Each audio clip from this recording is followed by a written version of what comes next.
Hey guys, it's me Jailus, and today I'm gonna teach you how to remove a fence from a background using Photoshop. So let's duplicate this one by using Ctrl J. And now let's create a new layer by clicking this icon. Let's use a brush tool, and you can use any foreground color you want. And then let's just paint over these fences over here just like this.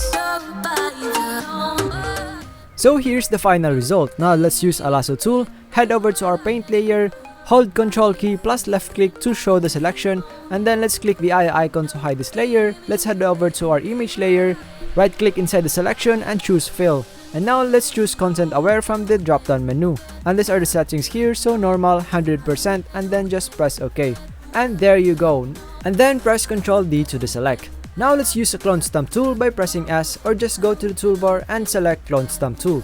Now let's remove those messy parts. So just hold the Alt key plus left click to sample part of an image, and then use that part to paint over those messy areas.